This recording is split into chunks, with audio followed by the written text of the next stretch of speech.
Good evening, everybody. Oh, we can do better than that. Good evening, everybody.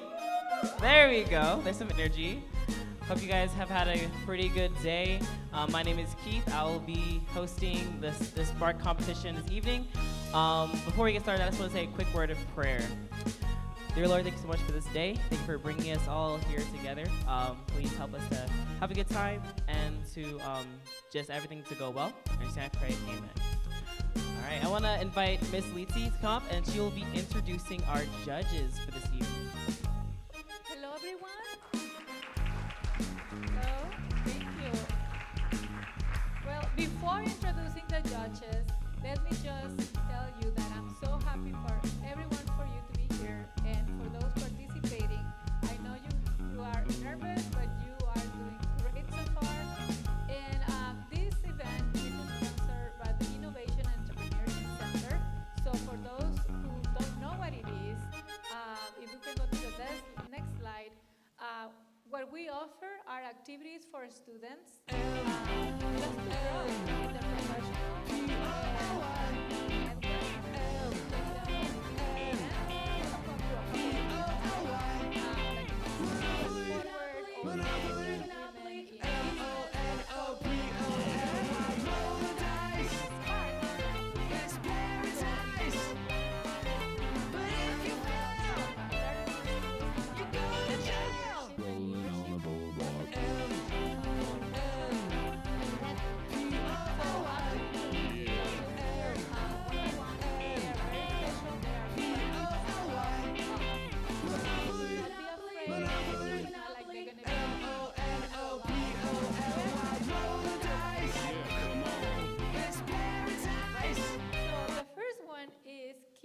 Howard, and Ms. Howard is the CEO of a nonprofit called Prospera, which bases in Panama.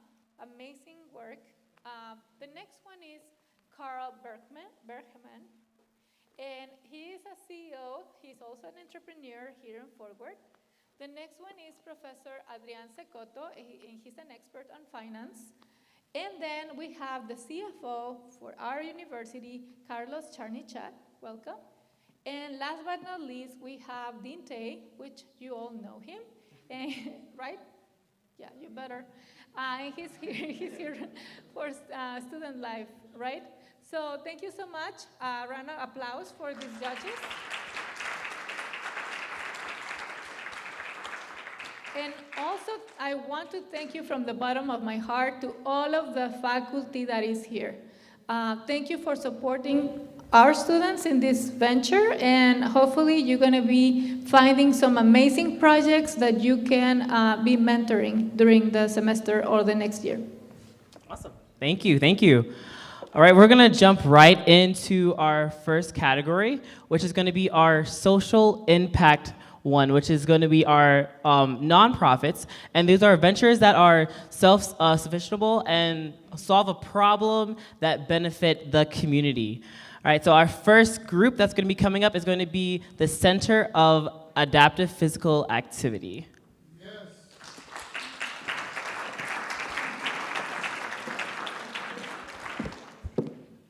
Hello, everybody. I think we're missing one slide. Oh. But it's okay. So my name is Lisa Dominguez. I am a senior in the kinesiology department.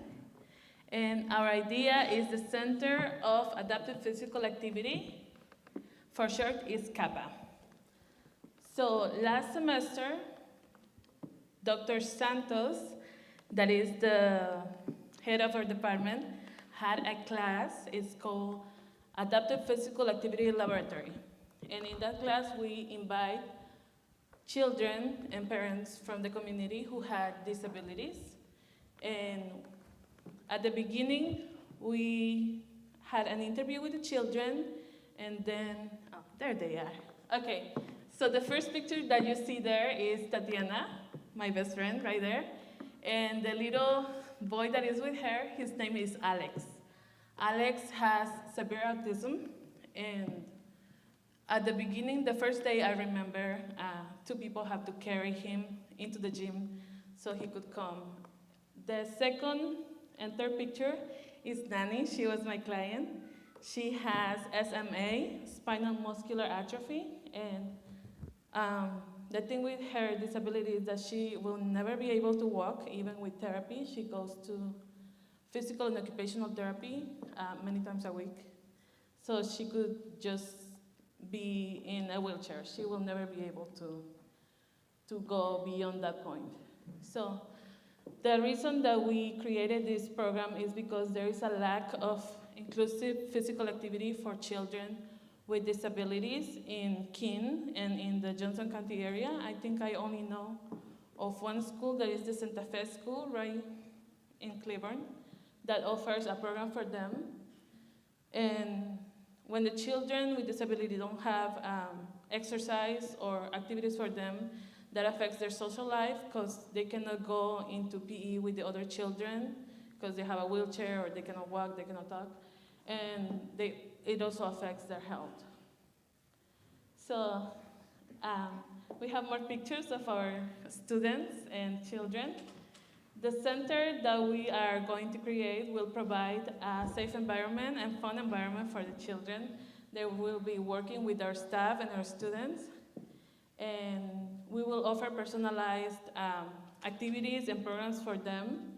Also, the children will receive education and classes from our own students in that class for 2001. The center will include a sensory room, adaptive equipment, of course, and staff that is competent and they know the children and their necessities. The benefits for this center, as I mentioned before, the benefits for the children and their families are inclusive environments for all of them. Last semester when we had them, they would play all together. It was very challenging for us as students to come up with activities that they could do as a group because they all have different disabilities. So some of them could walk and some of them couldn't. So it was difficult if we wanted to do like a relay race, it was difficult to come up with something that they could do, but we did it and they were all very happy at the end. The benefits for SWAU, we will provide a good relationship with the community, especially with the parents and families of these children. Also, we will increase the number of inclusive programs in the school. I know there's a few of them, but there's not a lot, and many of the members of the community don't know about them, actually. Last semester, we were working in the gym, and one of our nursing majors came, and she was crying because she has a little girl with a disability, and she didn't know that we offer this program. So we were able to enroll her, and she worked with us. So the pricing, we will not be charging for this service to the families because it will be a part of a class, and also because we want to seek grants and partnerships for this program. So we don't want to take away from the families, we want to give. Helping children, we want to help children from 5 to 17 years old and their families, and these are our milestones. We want to start this program within the next 2 years and serve 25 families in the first year. We estimate that our initial cost will be $100,000, and we want to seek grants and partnerships for that money. So there's a growing need for this program in our community. It will happen sooner or later. So I encourage you to vote for us, vote for CAPA, and help the children in our community. Thank you. All right, thank you, thank you. So we have 5 minutes for our judges to now ask questions about the presentation.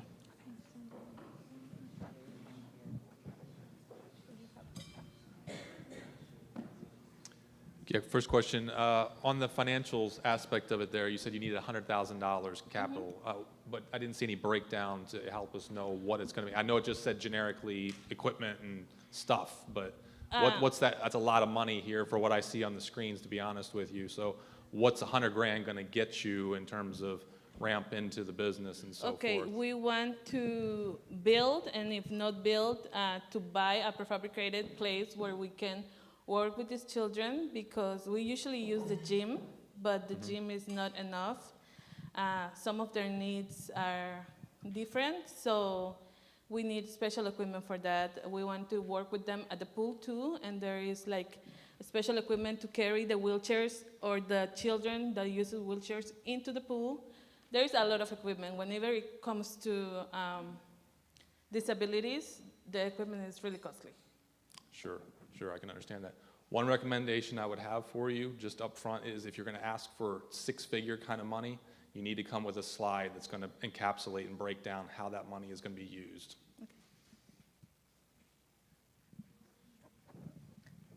I have a question. It said that they were going to provide interaction care for those kids from trained individuals. So are you hiring these trained individuals, or are these are students that are also getting hands-on experience? Yes, both. So we have PE students. This is a advanced class. This is not like a 1 credit. This is like 4 credit class. And we also have our teachers. We have coaches. We have PE teachers that are willing and are into the program, because it's a kinesiology, the kinesiology department that is sponsoring and behind this program. So yes, we are going to train everybody to be able to work with these children when it comes to like individual disabilities and when it comes to working with children. Have you thought about partnering with the nursing department and physical therapy? We don't have a physical therapy program. Usually us, the kinesiology majors, are the ones that are going into physical therapy. Actually, I work in a physical therapy facility. I haven't talked to the nursing department. We're only doing this with the kinesiology department because it's what we can like control our department. One question. Did you consider the legal aspect of dealing with children and people that they don't have the profession or certifications? I don't know what kind of legal things you need to relate in that kind of activities. Usually when we do it, because we are already doing it, it comes as a class, part of a class of the university, and the parents are present in all of the classes. There is no children alone with anybody anywhere. Usually parents are present and the parents are involved in the activities their children are doing with us. It's like an open space. There is nobody behind closed doors. There is nothing like that. So we are already doing this, so it's contemplated already into the program. Okay, I guess it's my turn. I have 2 questions. The first one is, in the business model, I would like to know if you are thinking that you're going to operate this initiative for 2 years, what is going to be your operating expenses in order to keep this program going on for this time? And my second question is, part of the business model as well, what is the liability risk that you have and how coverage you're going to be with that? Sorry, can you repeat the second? What is the liability risk that you have to put in place this program, and what is the coverage that you have for that? Okay. I already forgot the first. So the 2 years, we want to implement the center within the next 2 years. We are anyways doing the class this upcoming fall because it's part of our program already. And they already have, for part of the university, they have the insurance and everything that we need, the permits and everything that we need for the class. So it's going to be the same. We just want to extend it to every semester instead of only the fall semester, because usually we get between 6 and 9 children for every fall semester, so we want to extend that. So everything is covered. We just want a steady program where the community knows that there is something for the children here. Thank you. All Thank right, you very thank much. you. All right, that was an amazing presentation. All right, we have another one, which is going to be, give me 1 second. All right, our second group is going to be Servicity. All right, let's give him a hand.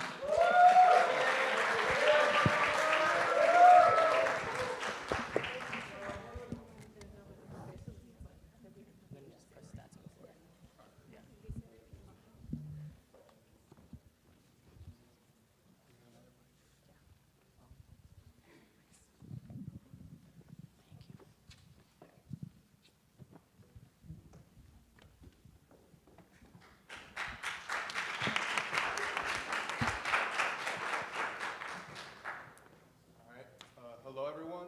My name is Seth Valencia, And I am Samuel Valencia. and today we'll be presenting to you Servicity. So, back when I was in high school, a year ago, not too long ago, I worked at this place called Applebee's. It was a decent job, and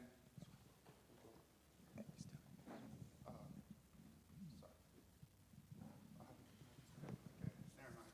Sorry about that. So it was a decent job.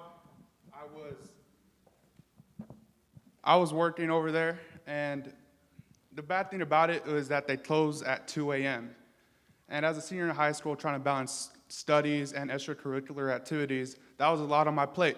So I was forced to quit my job just so I can focus on my studies. So there's two main problems that we're addressing. We have no time and we have no money. And a study that we did, it shows that the University of California found that working more than 20 hours per week can have a negative impact on students' grades. So let's do the math, simple math. So minimum wage is $7.25, $7.50. We'll round it up to $8 just to be nice. For 20 hours, $160. Got to factor in your taxes. You're looking at under $132 just for a week of your work. That's valuing your hour at $6.58. No one's hour should be worth $6.58 if you're working hard. So what is our solution? Servicity.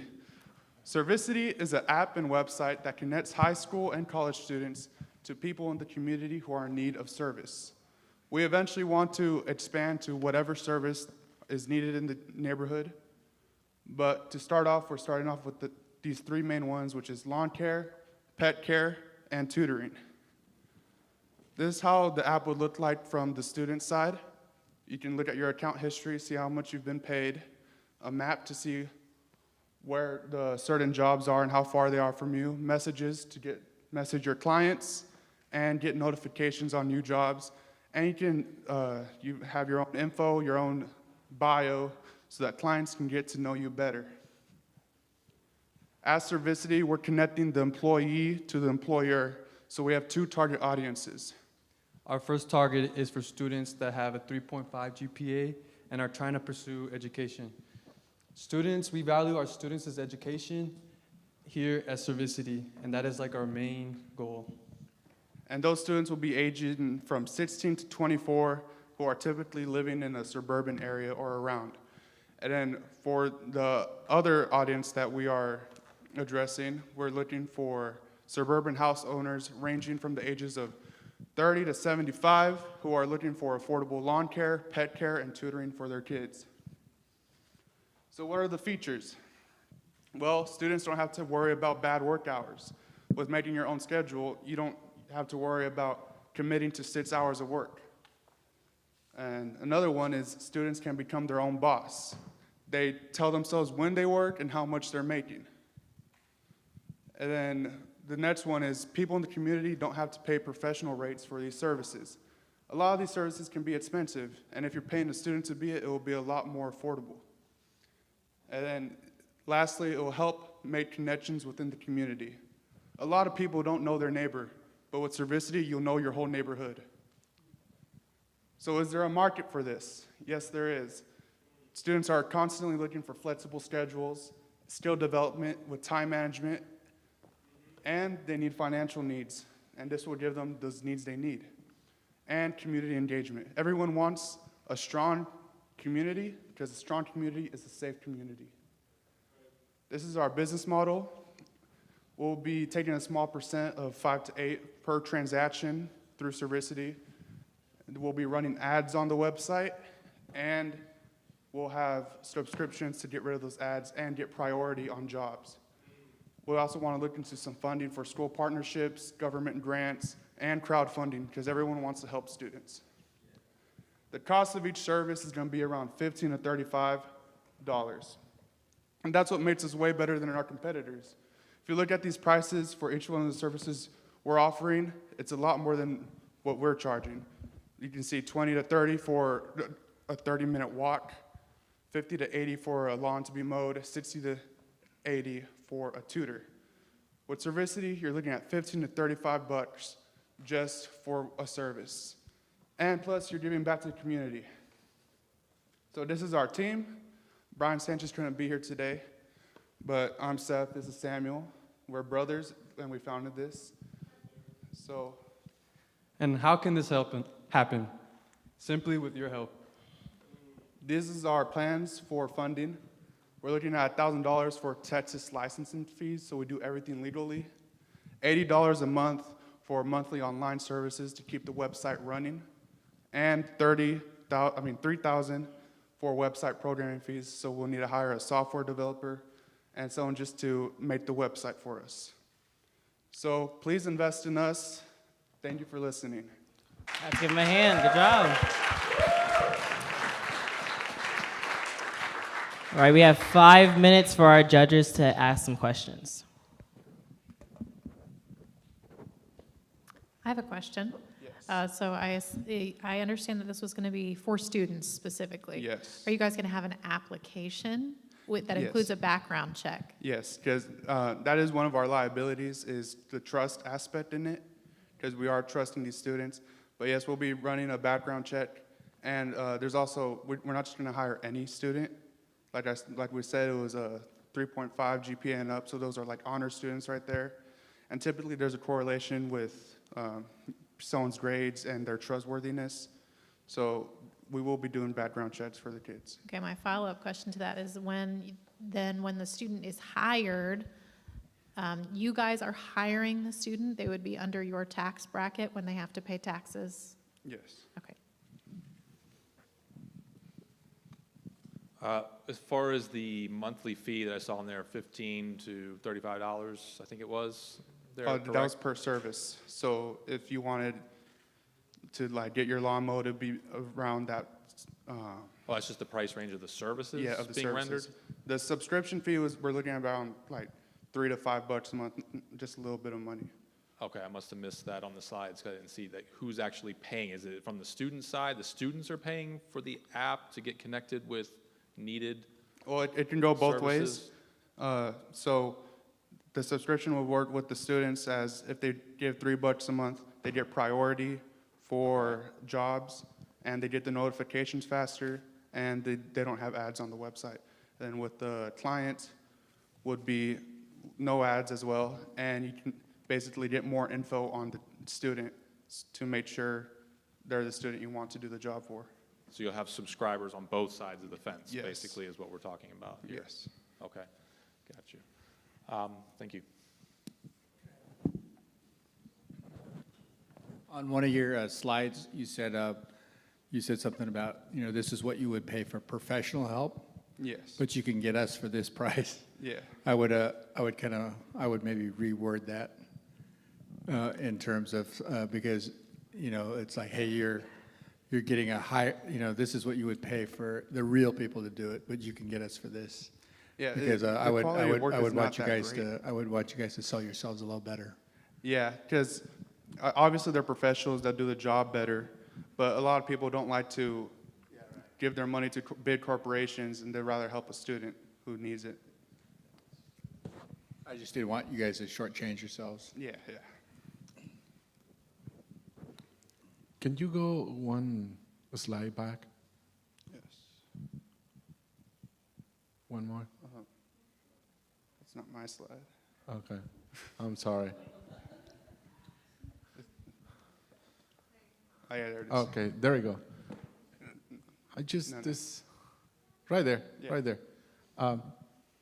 Can you explain me a little bit about your marketing strategy? And I would like to know a little bit more about your logo. Okay, so our logo is a pig, as in like a piggy bank, because we are trying to save up money for these students who either want to pay for their college or just be able to live life. And then it has a graduation hat because it's all about the students. And then as far as marketing goes, we want to start school partnerships. I said that in the slide before with the school partnerships, basically advertising it to the students, and we can also get referrals from like the teachers and principals from those schools to see which students we should hire. Okay, thank you. One more question. Do you have an idea what is going to be the percentage of the profit at the end of the day for the students after expenses? As in, like, if they had to drive there? And, well, it just depends on how far the service you're going to go do is, because you can either decline or accept. It's all on you. So if you see a job over there for $35, but it's like 30 minutes away from you, you're going to spend a little bit of gas money, you're making that sacrifice, so it's whatever the student wants. Yeah. This will be the last question. I got two questions. The first one is why, I believe that you said something about that, but why you only will select students with a high GPA?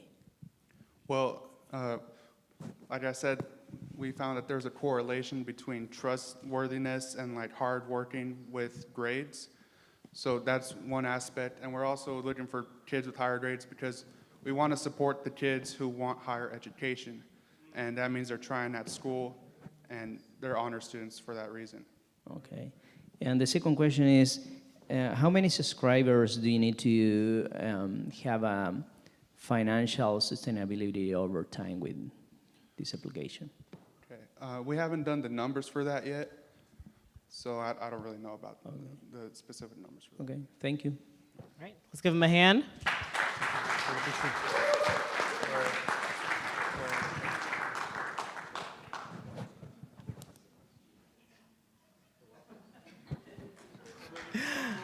All right, good job, guys.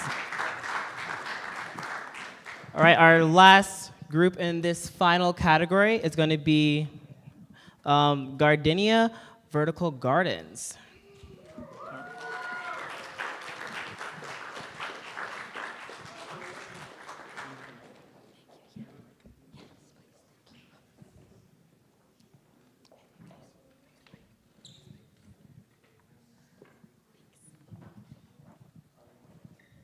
Hello, welcome everybody. My name is Sandra.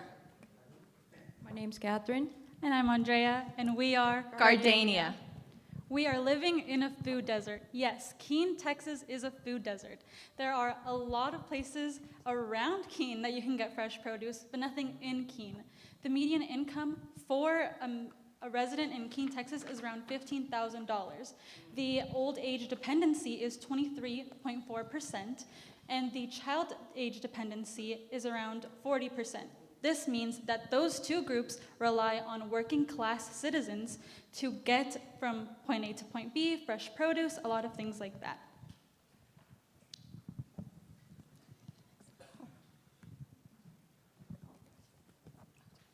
So our goal is to increase awareness about the importance of leading a safe, sustainable lifestyle and maintaining a healthy diet while saving money and our planet through with hydroponics. So in 2018, we started a project called Homegrown, where we grew like garden boxes and like with the community, and like they did them in their backyard. And in Actis, we helped the community members to build and maintain the gardens. And last year in 2022, we started a project called Bloom Bella, where we partnered with CTA, and we taught students how to make income through entrepreneurship, leadership, and sustainability. Our team decided to pivot our homegrown project legacy to cater to our climate reality, and that's how Gardenia was born. Hydroponics is an innovative urban farming method in which the plants are grown in nutrient-fortified water instead of soil. There are 6 main types of hydroponic systems out there, and after thorough research, my team and I decided to implement the nutrient film technique, or the NFT system. The NFT is a continuously, if you see on the bottom, that is our product model, and the NFT is a continuously flowing system in which a pump is sending the nutrient solution on a growing plant, which flows through the plants and then drains back into a reservoir, recycling the water back into the reservoir. And pre-made manufactured systems like these normally go up to $2,000, but since we're going to be building our own model and buying the supplies from local and more affordable companies, our total cost comes to about $200 per system, which it makes it more affordable for our recipients. So there are 3 phases for our business model, and for our first phase, we're going to focus on bringing awareness to the issue by providing our solution through workshops on business, sustainability, and health. And our second phase, we're going to be teaching individuals how to build their own indoor hydroponic system and begin model construction. And finally, our third phase, we're going to be checking up on our recipients and tracking their progress and begin building communities outside by replicating our product model. Okay, so how do we plan to fund this project and maintain it long term? So we plan on funding by applying for grants, competing on competitions like these, fundraising, as well as building a strong support network of sponsors. Our team is also dedicated to ensuring that this project is sustainable in the long run by recruiting new individuals and training them on our product model and by building strong community relationships. If you look on the screen, Gardenia stands out from our competitors because we deliver the awareness, education, the tools needed to succeed, as well as the convenience of being accessible to a community in the midst of a food desert. We are obviously trying to have a lot of positive impact in Keene, Texas, and our neighboring cities. Most of the impact that we want to have is social, economic, environmental, physical, and mental. For the social impact, these gardens will help reduce space and also create a more connection with people living in Keene. The economic impact we will make will be increased food production and reduce the cost of maintenance, since the products and the irrigation will be automatic.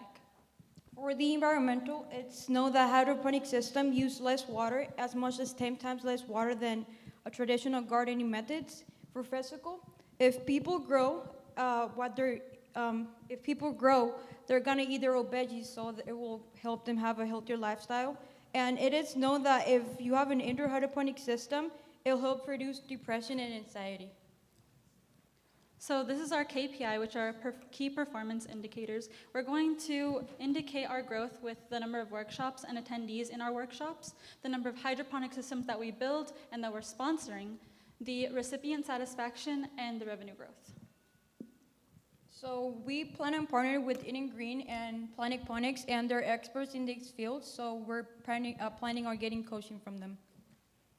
Thank you. Thank you. All right, thank you, ladies. Now it's time for the judges to ask questions. You guys have 5 minutes.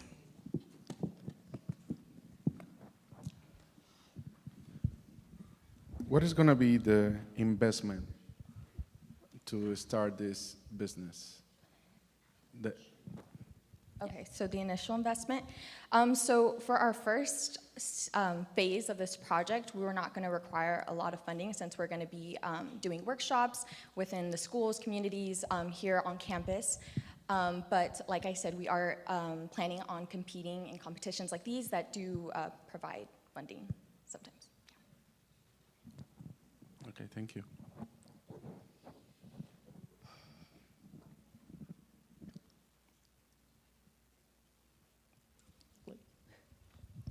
Okay, my response to what you just said is that your time is worth money. Your initial phase should always include paying yourself for your time. Otherwise, you will invest thousands of hours and not be able to have anything to show for it. So my second question is, it'd be really nice to see my second comment is, it'd be nice to see a financial plan for each phase and a layout of what the costs are. And then my question is revenue. What do you plan your revenue to be? Because you talked about the cost of each system, but how are you going to continue to earn money once those people have their system in place? Yeah, of course. Thank you. That's a great question. So with revenue, we're planning to get the produce and have a monthly farmers market around campus and in the city. And then once we grow our hydroponic systems to other neighboring cities, we'll also sell to them as well. Does any of this involve partnership with the university? Or does this involve any partnership with the university, or are you guys planning on spending on that? Yeah, so this project initially is being run with Enactus, but like she said, hopefully we want to start a system, a small-scale hydroponic system here on campus, but we're looking more into that for the future. Are you aware of any colleges in the area that have agriculture departments that you guys could rely on or talk to as far as education and just knowledge as far as growing and what types of plants and all that? Thank you for that question. Great question. We've looked into more businesses and not profit, but we are interested now in looking Agriculture more into students, they know university. so much about plants and they want to share it with you. My question. Thank you, by the way, because your presentation. Hydroponics, it's a system that is very well known and is everywhere. So what is your strategy to differentiate from other competitors? And did you make a research on how many competitors do you have in the area? Yes. So we had a slide. I don't know if I can go back to it there you go, our competitors.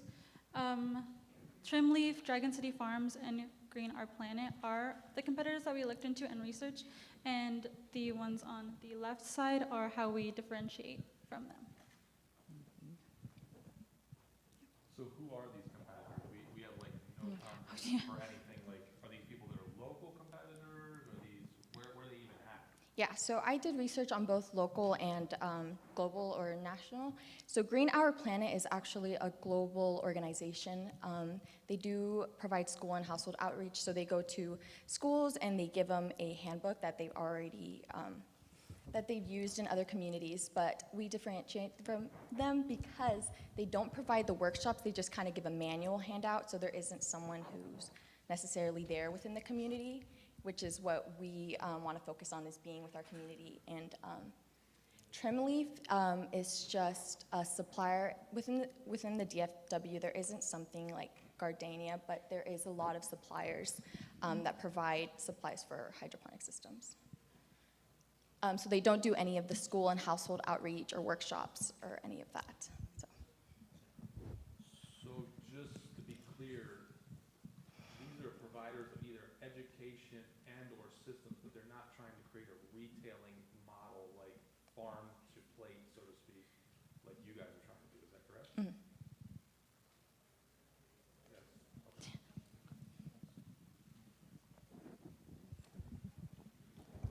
All right, thank you guys. Let's give them a hand.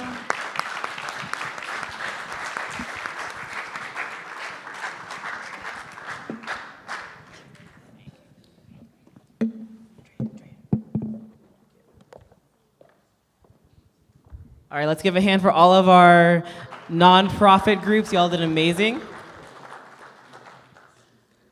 All right, our second category is going to be our startups. Give me a second. Yes, our startups. So the startups are basically innovative ideas that disrupt a service or create a new product in their industry. So our first group is going to be Secure I Can. Let's give them a hand.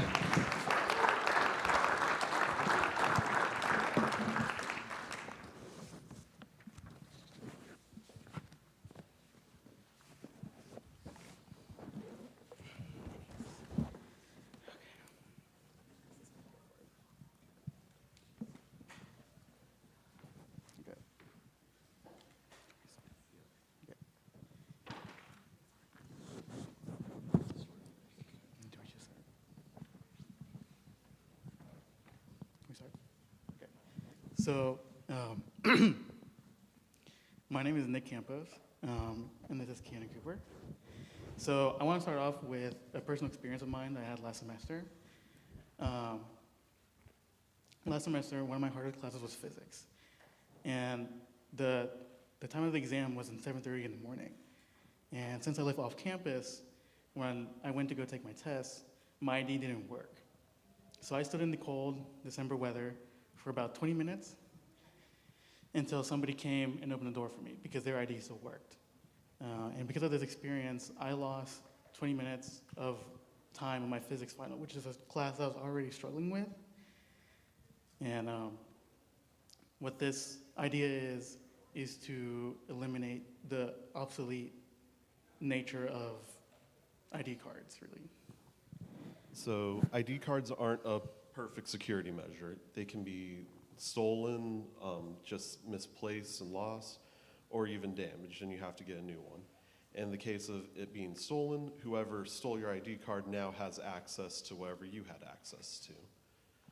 Our proposed solution is to transfer from the ID cards that we have now to biometrics like thumbprint identification for door access. Next slide.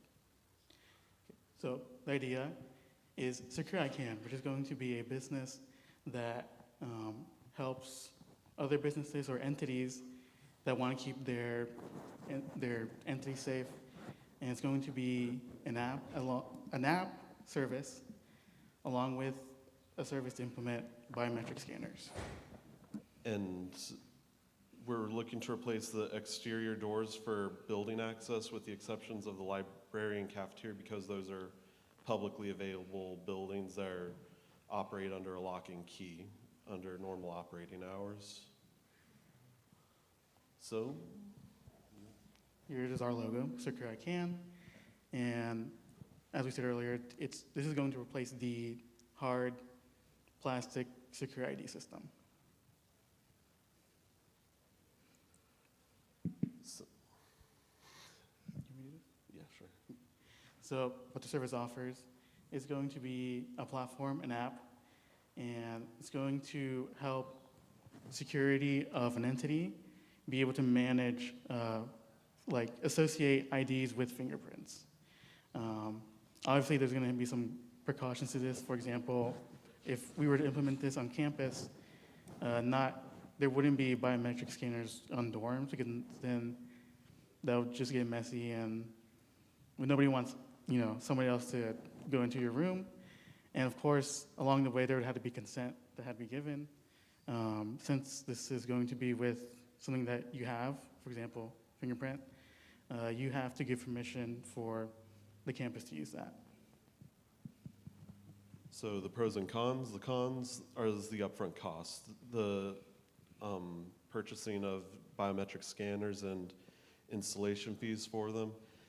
And of course, change isn't always easy, especially on larger scale projects. And the time it'd take to get used to the new system. But the pros is long term, it's more affordable. As it currently stands, ID cards cost about $10 to make, and with us getting about 150 new students every year, that's $1,500 every year going to just issuing new IDs, not counting reissuing ones that are damaged or lost. And you can't easily lose your thumbprint. Please don't try. And ease of use. You don't spend time fishing around in your wallet to find your ID card and then spend time putting it back. You just, push your thumb onto the ID scanner and there it goes. So one reason, the market validation for this is that there's not a lot of companies that offer this within the Dallas area, which is where we really want to operate. The other day, I looked up, security companies in Dallas, and I only came up with 2 results. One that was local and one that was corporate. And so we want to capitalize on this opportunity. This is our target audience. Obviously, going to be institutions of education, local businesses, and facilities of distribution or, yeah. Next slide, please.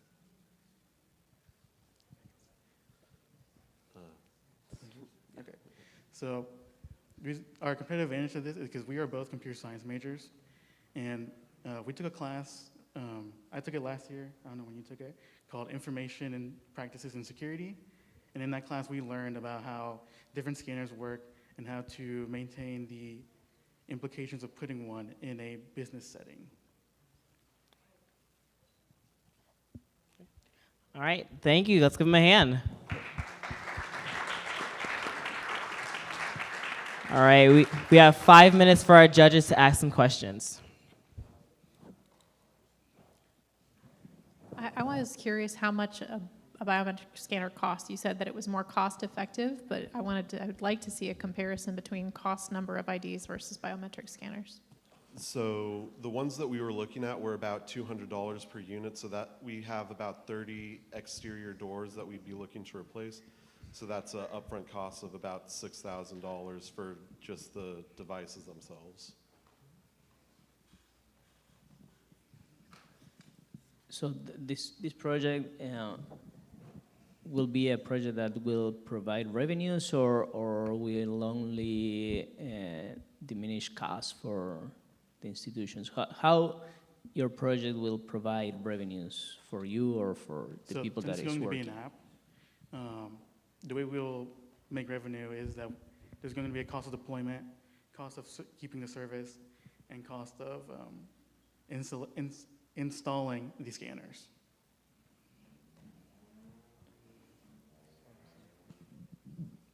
I guess, so this is an idea for a startup company, or is this an idea for a pitch to this university to change their system?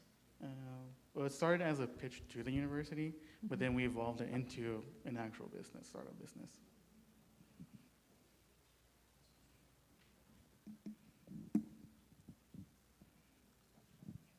You mentioned earlier on in your presentation that you were going to target the Dallas area. Is that what I heard you say? Mm-hmm. Correct. Yes. Why the limitation in scope for this, since this is probably universally applicable across any place of business or academic institution? Well, when I said that, that was in the context of just starting. Okay. And Dallas is one of the nearest, biggest cities in Texas. It's only like an hour away here from Keene. So that would be a good place to start. And as I said earlier, there's not a lot of security businesses in the Dallas area. Sure. I don't know that geographic proximity to the Dallas area is necessarily relevant, though, in terms of competitors or anything else. I mean, these are systems that can be sold from anywhere, right? I mean, do you need to be nearby or something? Is there an advantage to that? Or I'm not sure what the implication is there with this statement. That's all I'm asking. It would just be a good place to start, to be honest. Okay, just in your own backyard? Yeah. In general? Mm-hmm. Okay. So I didn't see any pricing on the systems. I heard one mention there about $200 per scanner. But are there not already extant out-of-the-box systems that can be deployed right now? I mean, what are you originating that's new here that's going to start this business up versus buying something that's already off the shelf that existing companies are already providing? In other words, what is your competitive distinction here? It would be the app that we'd be developing to help use to manage the fingerprints and for users to be able to see and confirm what they do have access to and at what times. The security staff would be using the app to manage that? Yes, the security staff would be using that to manage, and it would make it easier to, okay, deny this person access to this building at this time or grant this person access at this time. It's a bit easier than our current system where they have to scan your ID card and then confirm off of the ID card what it does and does not have access to. Okay. So the ID card that we are using in the university and maybe in other institutions as well is not just functioning for security, open and closing doors. We are using it sometimes as a debit card, that the students, they have some funds that they can use it in some places at the university. At like the bookstore and cafeteria? Yeah. How are we gonna do that with this system? don't see why it couldn't be done in the same way, just with your thumbprint. Where does the ID aspect card go along with it? Because don't you need to present physical ID at all times while on campus? Because that aspect is going away, right? If you go to a thumbprint and you're getting away from the ID card, that's your whole premise, right? Or did I misunderstand something? I wasn't sure we had to present physical ID on campus at all times. Yeah, I mean, yeah, I think as a student you have to have an ID. As an employee, I have to have an ID. So how are we going to replace all the services that the actual ID is providing with this system?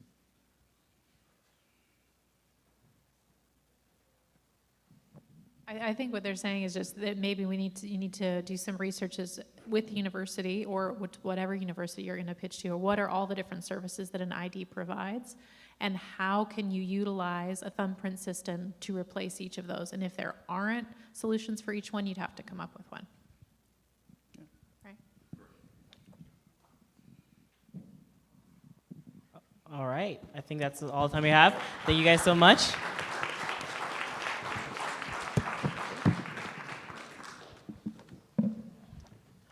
All right, our next group that's going to be in our startup category is going to be medical infotech. Let's give them a hand.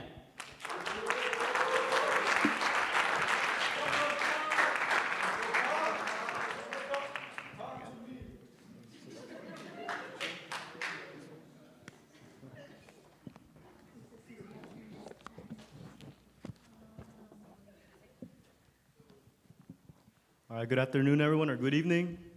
Let me start off with sorry about that. My name is David Talk, and this is my startup company, Alltech Software Solution for Small Clinics and Health Facilities. Let me start off with a question real quick. How many of you have had personal experiences at the hospital or any medical facility with like long wait times? You're not alone, because I myself have had one too. And a moment that stuck with me for a long time, even to now, was when I was 13 years old. I had dislocated a right shoulder, and just the wait time to get into a room was 1 hour and 30 minutes, and for them to pop it back into place was another 30 to 45. So time limit here is a very big issue, inefficiency.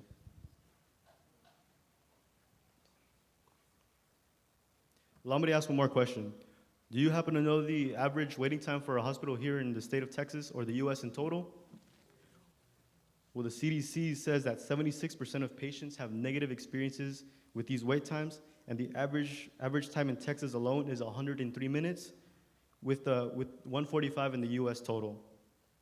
Adding onto that, the World Data Bank Center says that for every 1,000 patients, there is 2.6 doctors available. Adding to that problem, and for that problem, that is worsening, that we at Alltech are aiming to resolve.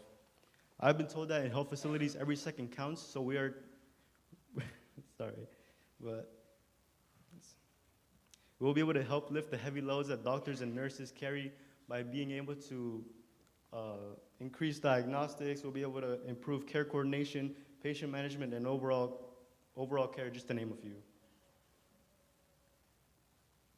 Our target audience will be small clinics, health, medical offices, hospitals, and more importantly, you, because your health is important. It's priority number one at these health institutions.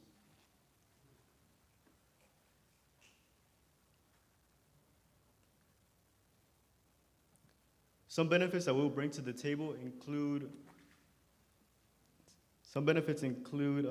improved accuracy, cost savings, personalized treatment, faster treatment times, enhanced patient experience, and improved quality of life, only to list a few.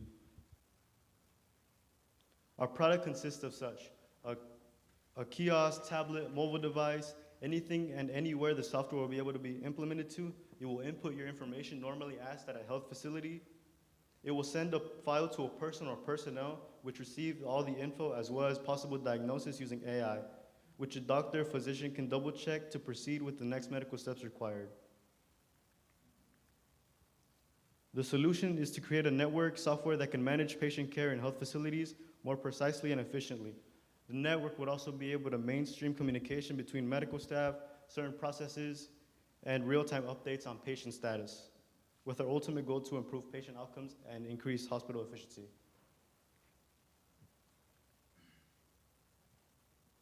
There are numerous reasons on why we need this in the market today, with one of them being the era of technology, that we are arguably entering a new era of technology, and this is definitely one of the things we do not want to leave behind, as well as the rising population. We just hitting the 8 billion population mark this year. Approved outcome using AI with precise diagnostics, as well as treatment times, patient expectations, and as well as something we learned from COVID-19 is that we need to be ready. We need to be ready and precise and work efficiently because another pandemic or outbreak could be right around the corner. Our competitors include Epic System, which have access and store electronic medical records, Cerner Corporation, which focus on medical devices, as well as third-party record handling.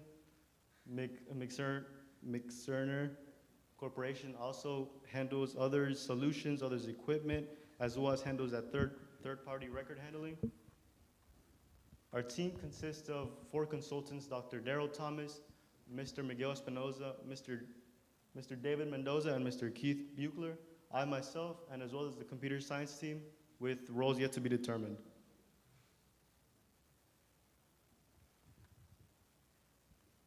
Our finances are gathering funds will consist of grants, donations, our partners, and even out-of-pocket. Judges, join us to help develop a network with the software that will potentially save lives, reduce loads, improve lives, enhance patient experience, and so much more. Once again, my name is David Talk, and this is Alltech. Thank you for your time.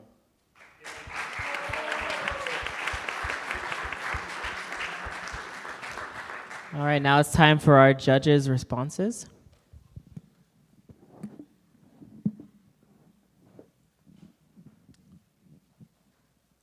I would like to see a little bit more about finances. I mean, what is going to be the initial investment? What do you have in mind for your operation, and what is the profit that you have in mind? All right, for something like this to start up, like for a small network, it really depends on the size of the clinic or the facility itself. It can range from around 2,000 to whatever, however big the facility is, because we can't put a number on that yet. It just depends on the size of the facility. So we're talking about kiosk triage, right? With AI. Where is the AI coming from? Who's developing it? The AI will be developed from us, the computer science department, me, myself, and the team. We have that mock-up that we had in that previous slide. It's just a mock-up, but that's somewhat of what it would look like. So how much is one system cost? One system, the network, the physical itself, or digital? I'm sorry, so everything that would go into creating and developing the software so that you could present one model, how much would that cost? To develop a model like that, it would really just take time to build a code like that. It might take a couple months to close to a year. Which would cost what? Just time, really. How much is the time and how many people? No, I guess I would not know yet. Fair enough.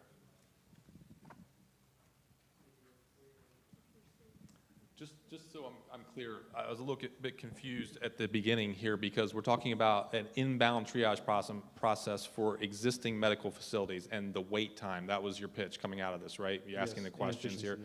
Not getting in fast enough to get care soon enough, right? That's the solution we're going for here? Okay. So the offload process that I see you pitching here is that we're going to smaller medical clinics. I mean, I don't know if it's urgent cares, other things beneath the hospital level. Is that correct? Yes. Okay.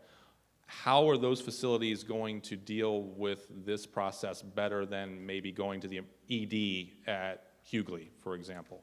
I'm not connecting with how the solution is going to be offloaded to these smaller facilities or personal doctors' offices or what have you here, because I'm trying to understand what the process is before we even get to the business model and how it's actually making money. With the small businesses, it will really just be faster. A hospital from here to I don't know the name of it, I'm assuming it's the one you just said. It's around like a 30-minute drive, I assume, but we can go to Cleveland right here for like 10, 15 minutes. And if numbers are correct, then the more people will be going to that small one, we can get them in and out faster than going to a 30-minute drive where it'll be big. So it's more about the location? Yes. As opposed to where you want to get treated at? It just varies. If you want to get treated at if it's something that's at a hospital, you can go to the hospital. If it's something that's like can be treated at a doctor's office, you can go to a doctor's office. But obviously, I wouldn't want to go to a doctor's office if I got my shoulder dislocated, right? Yeah. He's going to refer me to the emergency room as soon as possible, Yes. right? Okay.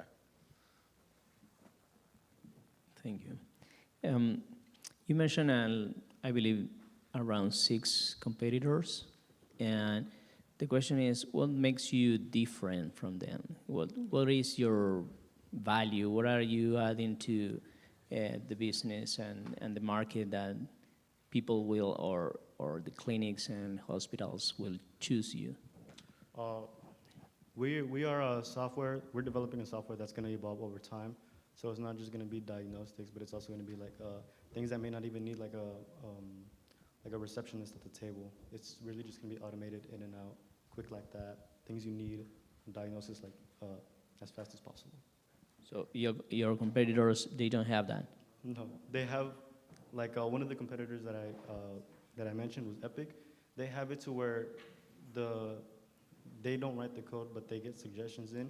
And I've heard that with their software is very sophisticated, and most of the users say that it takes a little while to get used to. Thank you. All right, thank you. Let's give him a hand.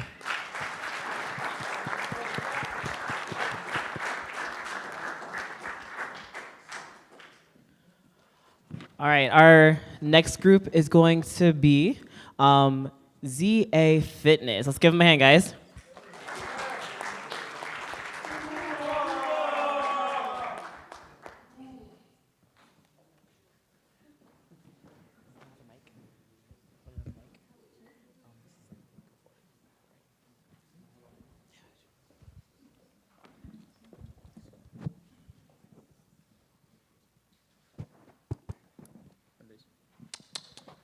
I got it. It's working. Right. Hello, everyone. Welcome to CA Fitness, Transform Your Body and Transform Your Life. I want to tell you a little bit about my story.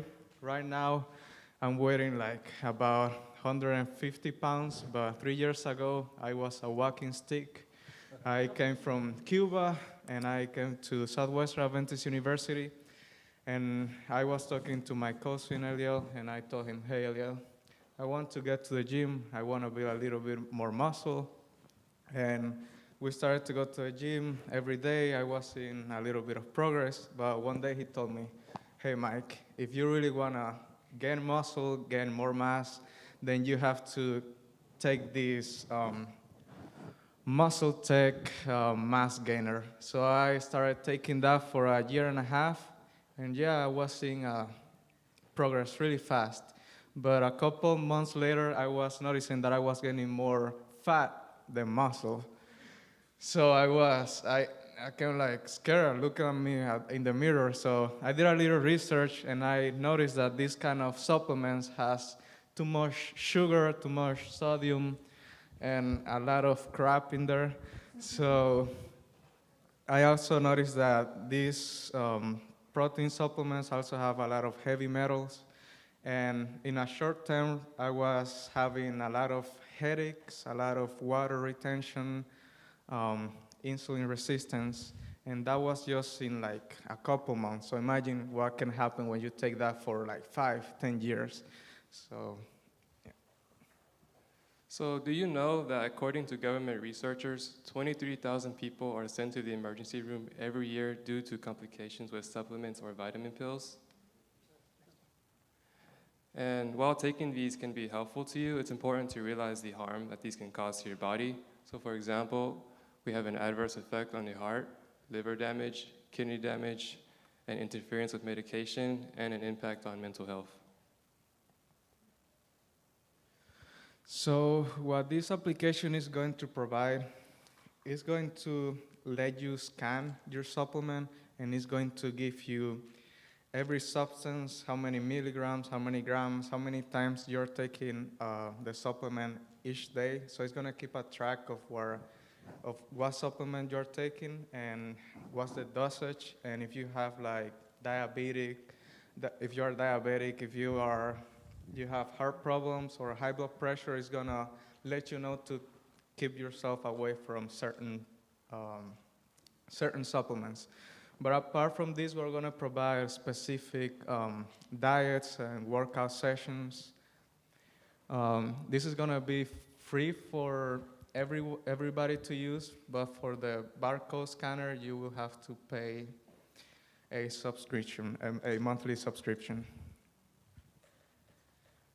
I also wanna talk about, we're gonna have a disclaimer whenever you open our app that we are not health professional, so we're only giving you a recommendation and we're only going to state facts. So if the app is telling you, okay, you have taken too much caffeine today and you die, then that's your problem.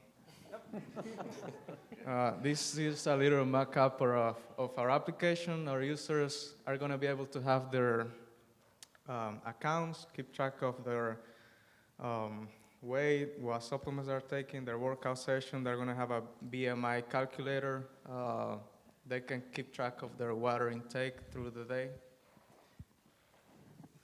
All right, so here's a list of our expenses. So for software developers, we estimate a total of $206,874. And for nutritionists, it would be $66,836. And as for the rest, it would be social media advertisement, office equipment, and license, and many more.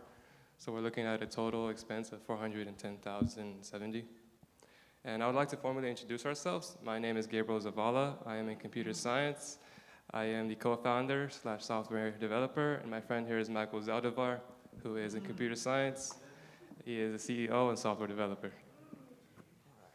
So we want to invite you, Joshua, to be part of this movement to help everyone stay healthy and, first of all, to be safe. We want to be transparent with our companies, not like other companies that supplement factories and companies. They pay them to be advertised on their web pages or applications.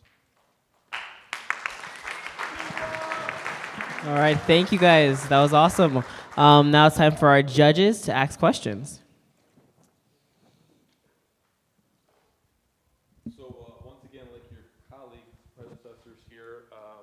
Asking for what I see here, a ballpark of $500,000, looks like, on the order of. Is that right? Mm-hmm. If I got that more or less, maybe $600K. Mm-hmm. So you're asking for that kind of magnitude of money, but I see no financial projections. I see zero explanation of your revenue model, not even what the app is going to cost. It's something as basic as that. Did I miss that? Well, yes, this app is going to be free for everyone to use. Whenever you want to use certain things like the barcoder and our dietitian that we're going to hire, then you will have to pay a monthly subscription that we still have to talk about that, what the amount is going to be. But you have to pay a monthly subscription to have that plus things. But this is just an estimate. That's the average of software development salary, dietitian or personal trainer, and some of the equipment, office equipment that we need and licenses and more. Right, I got you. But we still don't know what the revenue model looks like at all, is what I'm hearing, right? Yes. Because we haven't worked out the numbers, yes. We don't know what we're making. All we're doing is estimating or ballparking what our upfront costs yes. are going to be approximately. Yes. Okay.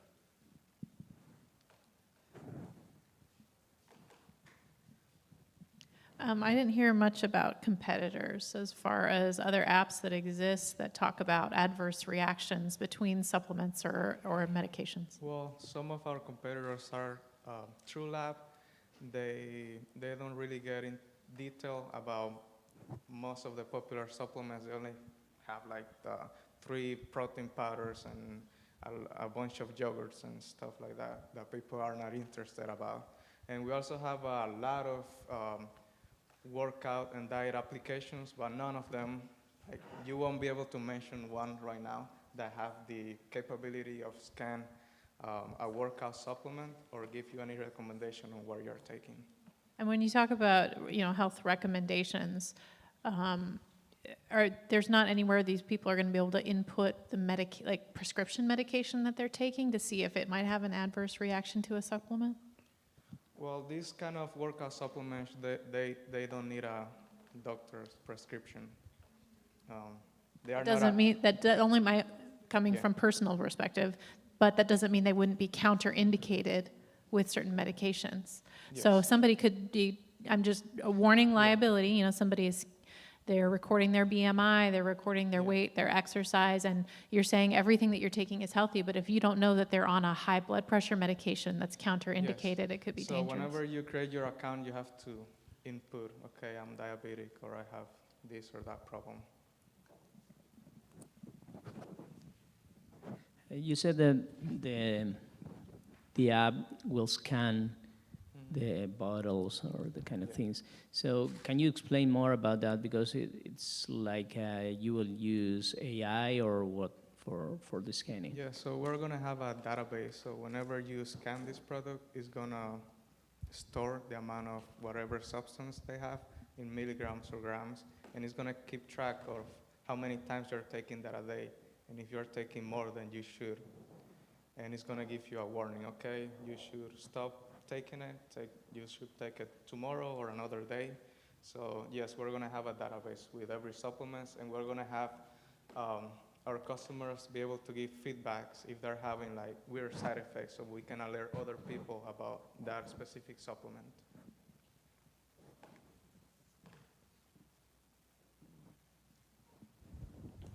All right, let's give him a hand. Good job, guys.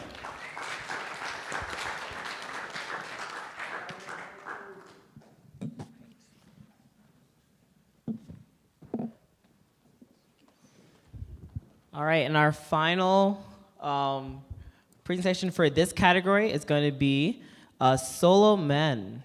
Let's give him a hand.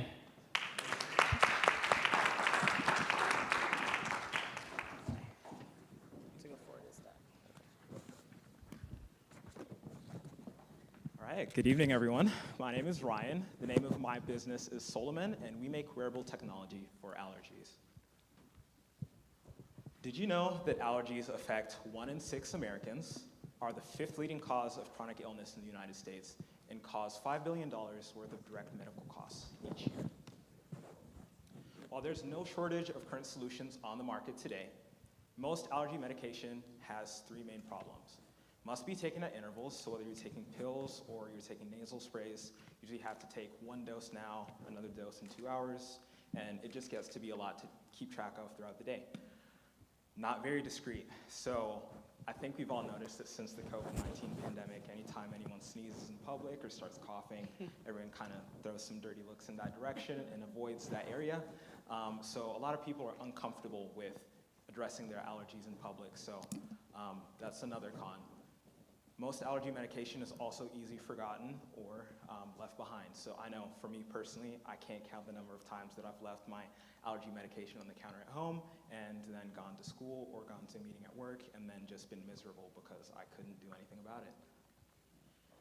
So our solution is a wearable device that lets users actively track allergy levels.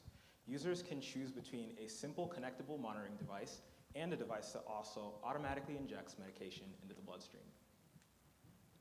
How does this work? So this device continuously monitors the bloodstream for histamine and antibody levels using technology that's similar to what you would find in a blood glucose monitor or insulin patch pump. We'd sell a pro version with automatic medication that would require a prescription from a doctor, as well as a light version with a lower profile that only provides allergy monitoring. Our target market is targeting the following markets. We're targeting working professionals, active adults, and parents of school-age children. These are all groups that are very active and may not have as much time to be fiddling with more traditional solutions. And the benefits of our product are that 1, it's wearable, no need to carry medication everywhere you go. Number 2, it's integrated, can be paired with a smartphone or watch for easy monitoring and control. Number 3 is it's automatic, can get symptom relief while you work on other tasks. Number 4 is that it's discreet. It's something that you can wear under your clothes. It's not yelling to everybody, oh, I have allergies today. Number 5 is that it's lightweight. We plan on designing a product that's more lightweight and has a lower profile than existing wearable technology. And as far as the market, Bloomberg projects the wearable technology market to surpass $100 billion by 2030. If you look at the graph on the right, you can see that right now we're hovering between the $20 and $30 billion range right now. So that's some pretty incredible growth over the next 7 years. Wearable devices are already used to monitor things like blood sugar, oxygen, cholesterol, and more. So this would just be leveraging that technology and using it for allergies. As a business model, as a medical technology startup, Solomon would likely require partnering with an established and well-known healthcare organization for development and testing. Once successfully tested and FDA approved, our product would be covered by insurance and sold by prescription in clinics and pharmacies. The light monitor-only version of our product could be purchased online. So our competition, while there are no directly comparable products on the market right now, it's likely that with the successful launch of Solomon, other companies would try to create their own solutions. So the little graph has just a breakdown of where we stack up to some of the existing solutions. So if you see, Solomon is portable, automatic, integrated, and allergy-focused, whereas if you look at over-the-counter drugs, they're portable and allergy-focused, but they lack the automatic and integrated elements. And then if you look at most wearables on the market today, they are portable, automatic, integrated, but lack an allergy focus. So about our team, the team consists of me for now. My name is Ryan Mediri. I'm a senior finance major here at Southwestern. This summer, I will be starting my career off as a finance leadership resident with Advent Health. And as far as this project goes, I'm mainly concerned with the finance and operational aspects of it. As far as the actual testing and development of the product, that would require the help of physicians and researchers. So although the startup costs of this idea are significantly higher, I am requesting an initial investment of $1,500 to fund the following. So professional pitch materials, including a physical book and slide deck for potential investors and collaborators, as well as website development, and then access to medical research and databases. I would like to thank you all so much for your time and would like to invite you to vote for my idea today if it was something that resonated with you. And then on top of that, I would like to open the floor for your feedback and questions as we move into our Q&A. Thank you.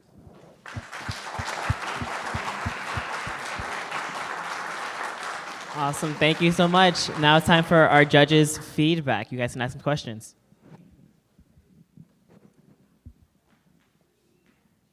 I want to say that I think you did an excellent job presenting. Thank you. I think your idea was very clear. I think you made it very simple to understand because we have all been in this situation where we've needed allergies, and I think everyone in this room knows somebody that has a very sensitive allergy. My first thought when you started this presentation was, I bet that there are thousands of parents in the United States who have their kids carrying around an EpiPen in their backpack that would want your product.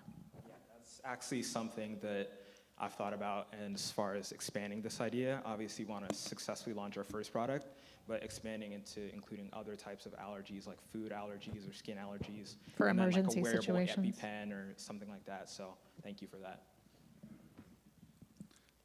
I think it was a very well presentation. Congratulations. My question is about this device or product. Mhm. What is your plan about that? Where are you gonna make it? Are you gonna contract? Are you gonna hire a company who is gonna develop that? What is gonna be the cost for each one? Yeah, so that's kind of what I talked about on the slide. Let me see if, can I go back? I talked a little bit about the partnership with an established healthcare organization. So obviously the medical and research aspects are beyond my capacity as a finance student, but I'd be looking to partner with physicians, researchers, scientists who'd be doing the actual product development and testing and actually creating the product itself, which also figures into my ask.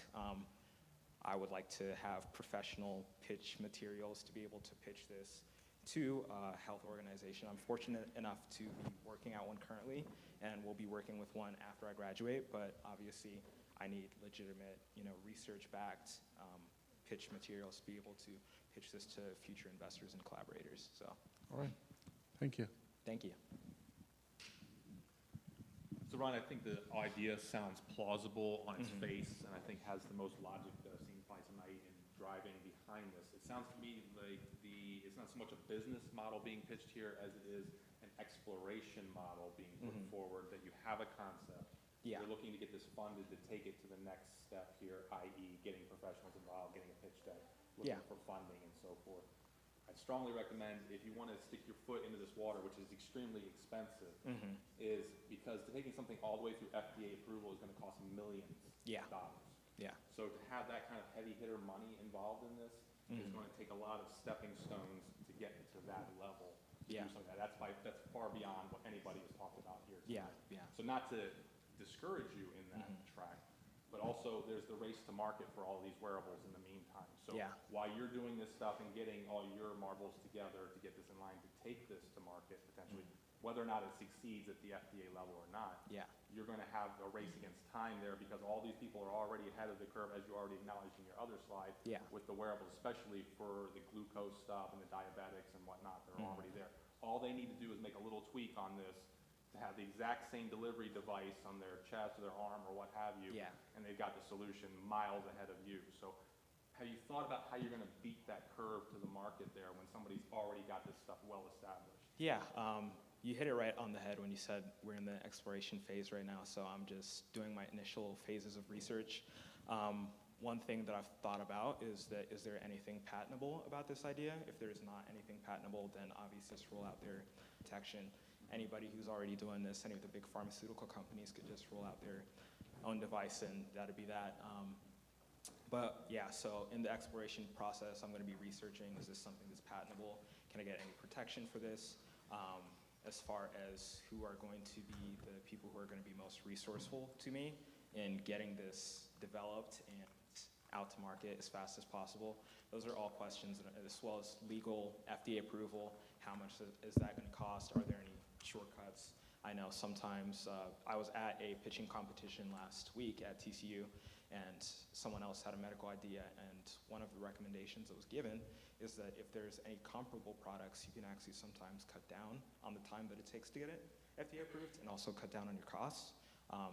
I don't know exactly how all of that works, so I'm still looking for people who can help me with that sort of thing and give me advice and things in that area. So thank you.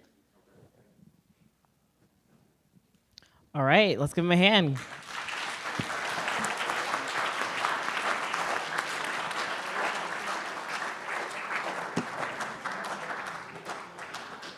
All right, I just want to thank our amazing judges. Let's give them a hand. You guys have been so thankful that you guys are here for us. At this time, we're going to invite the judges to exit, and they are going to now discuss and talk about the presentations they just heard. All right, so as we're waiting for them, we have two more presentations that are going to be happening. But before that, I just want everyone just to stand up real quick. I know we've been sitting down for a little bit, so everyone just stand up. All right, stand up. There we go. Let's reach our hands up, stretch, touch the sky. Now let's bend down, touch the ground. There you go. All right. Now I know you're going to hate me, but if you are sitting not in the first 5 rows, I'd like to invite you guys to move up, all right? So we can have some people in these first 4 rows. So if you're not sitting in the first 5 rows, let's move those legs and get a little bit closer. You guys also sit down, please. Thank you. All right, so we're gonna actually have a quick little activity for you guys, a chance for you guys to win some gift cards. All right, so I believe it's $25. I'm gonna ask you guys a few questions, and the person who gets it right will be able to get a gift card of their choice, all right? So, first question. What was Google's original name?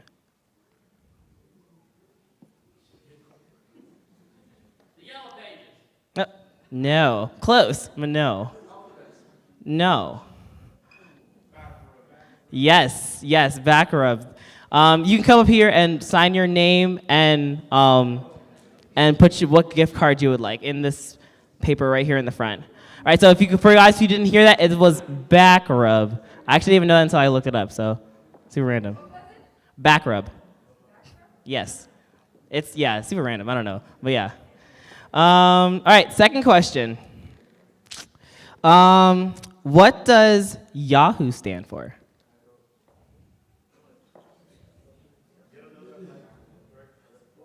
What? Something what?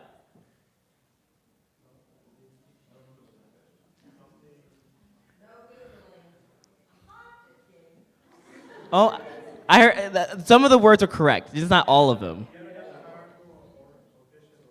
Yes. Who are the, yes. Yes. Was that what you said? I couldn't hear.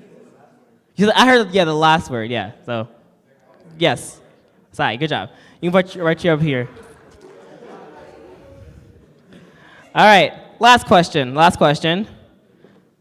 How much revenue does Candy Crush bring in daily? No. Huh? Yes. You can. It was 633,000. Right there.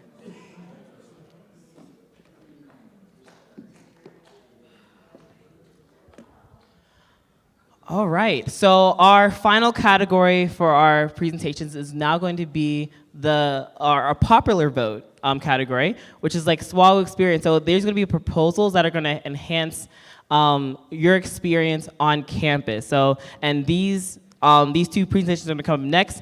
The winners are going to be decided by each one of you. All right. So at the end of the presentations, you guys are going to vote, and the winner of that popular vote will be the winner of the section. So we're going to start with our first one, and it's going to be Knights of the Round Grill.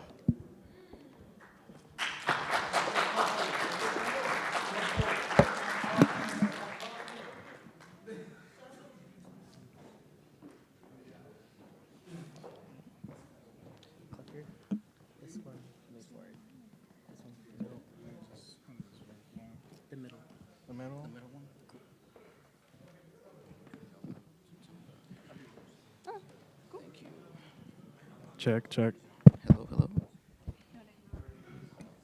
Hello.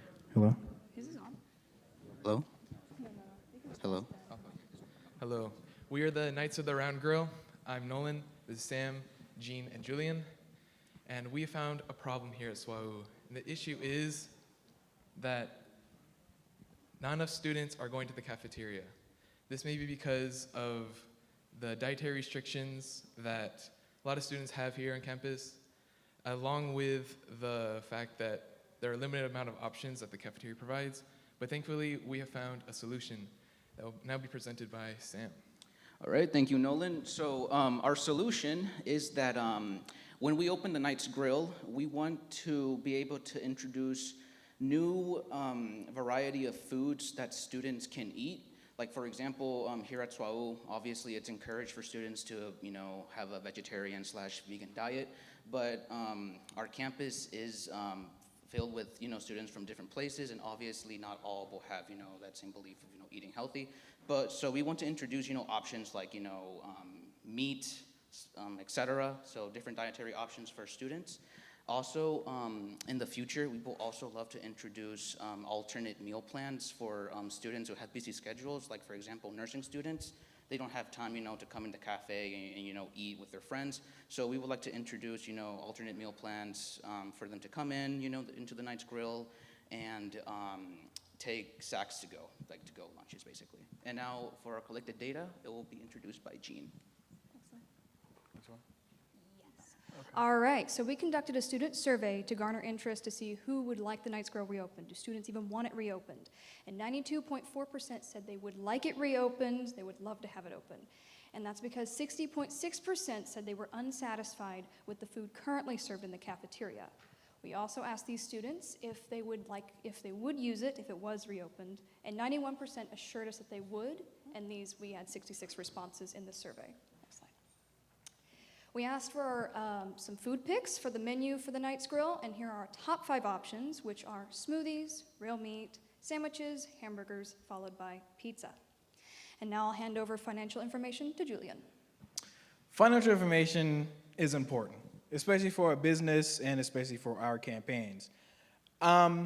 So money is very important, but you know something that's very more important than money is workers. So we have a new chef this year, and he's been very desperate, calling other students to help work for him, because he needs our help to get this project off the ground. The chef needs at least 4 workers on the grill for the cafeterias, and he pays at least $10 an hour. If he gets more workers, there's an opportunity for a pay raise. So workers can work at least 25 hours a week, and that could cost like around $1,000 a week to pay specifically for workers. But if we get more workers, the more money goes up, and it goes up, and it goes up. And that is the positive of having more workers. The more workers equals the more money, and the more opportunities equals, possible for better food. So we're asking for you guys' help. We need help finding more student workers. We want to get this project and we want to get this campaign off the ground, because if we get more workers and this campaign gets us more successful, it can be a building block to something even greater. So please, support Knights of the Round Grill, and thank you.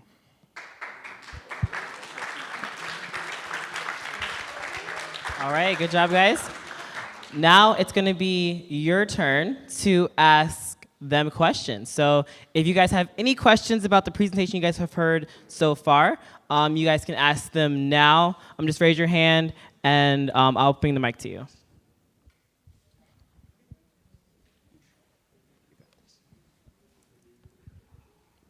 So what you are going to deal with in the case that this work and the people stop going literally to the cafeteria?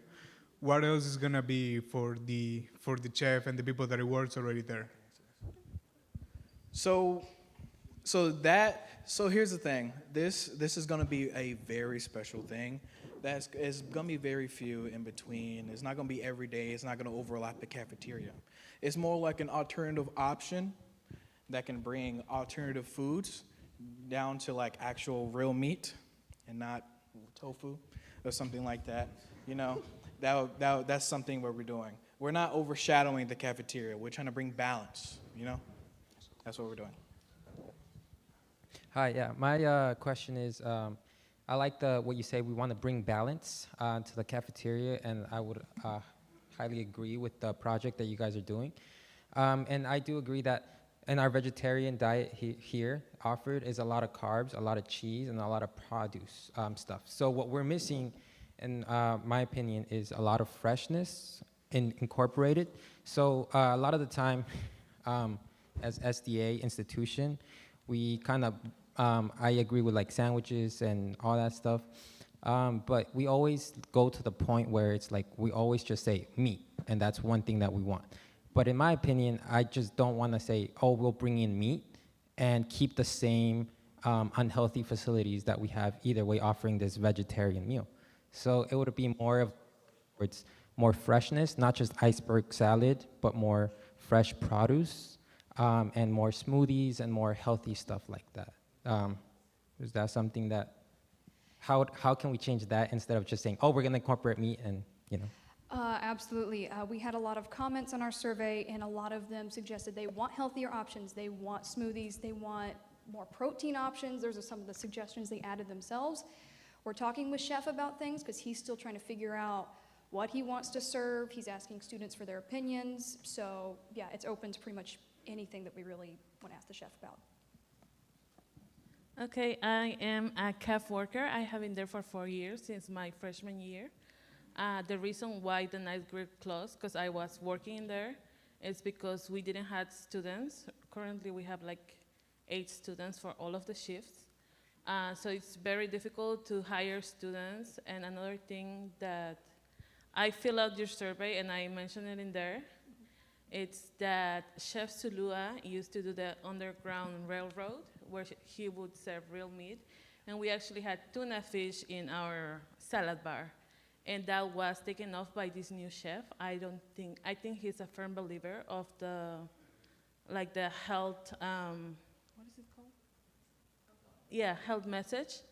And I don't know if you talked to him or have talked to him about the meat options that you want to incorporate, because I don't think he would agree, like for what I have seen. I work with him. For meat options specifically, I don't remember him saying anything opposed to it. I know I mentioned it to him. He didn't say anything against it or for it, so I'd have to, check with him to make sure. I honestly don't entirely know. Any other questions? Yes, in the back. I had a question about the whole logistics of the thing, the management, contacting suppliers, the managing of the menu, the managing of the ingredients, the cleaning. Are you guys hiring another specialist? Because if the CAF is already under new management and they're trying to manage their own cafeteria, who's going to manage this whole new entity? Are you guys sharing the space? Are you guys renting the space, sharing the cost? How does that work? So that is the shortage of student workers that is the big issue. As far as I know, Chef would like to run it himself, and he just needs workers to do it. I don't know a lot of the logistics about suppliers, things like that, but if we took on some more workers, I'm thinking about pitching an idea of outside people coming in to help manage it, but that's something I have to talk to Chef about. So how willing or how available is this idea to accommodate for dietary restrictions? Like some people are have food allergies or intolerances. Like how flexible will the Knight's Grill reopening it be?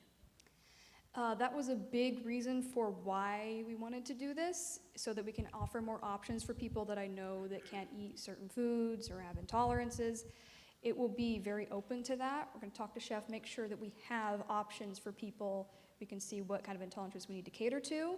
But yes, that is a big important thing to us. So am I correct in thinking that really what you're advertising for here is more student workers so that you can bring something like this back? Is that right? Yes. So everybody go work in the cafeteria, right?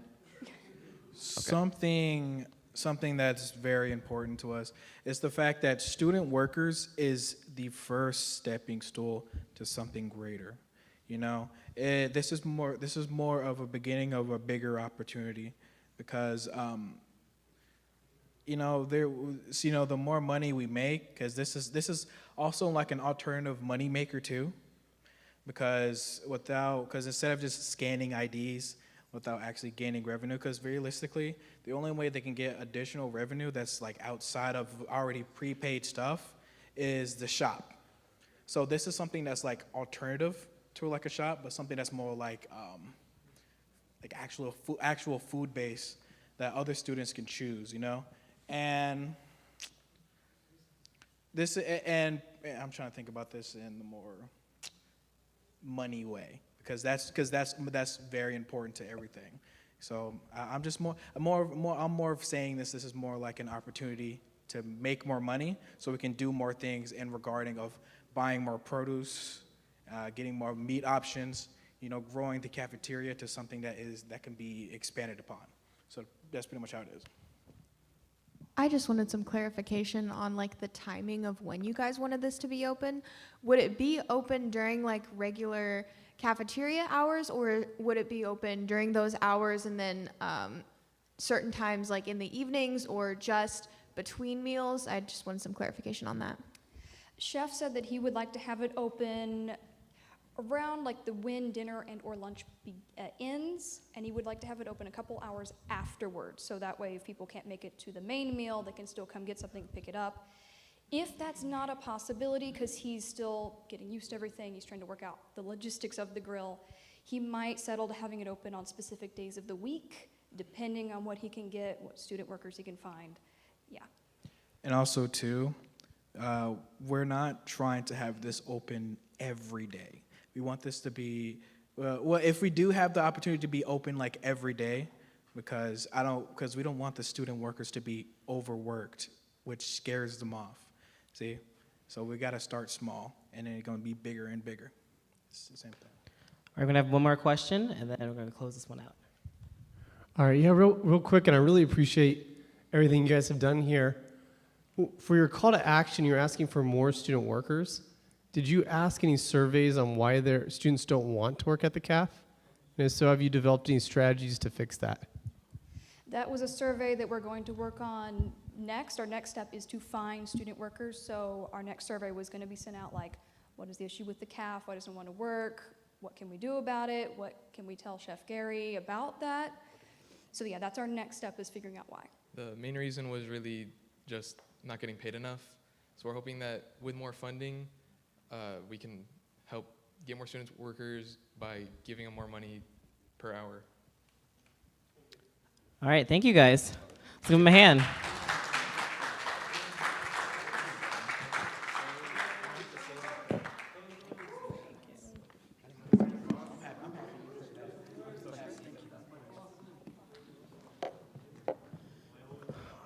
All right, our final presentation of the night is going to be food trucks. Let's give them a hand.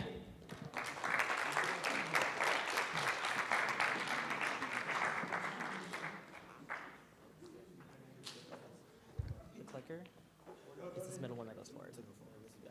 Yeah.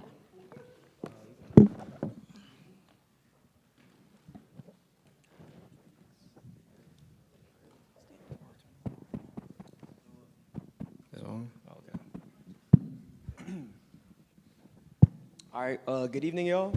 Before we start, I'm gonna tell y'all a quick story. So a very long time ago, earlier this semester, there were two students, two basketball players. And unfortunately for these kids, their practice ended at 6 o'clock. And you know, after a hard, long, gruesome practice, you're hungry.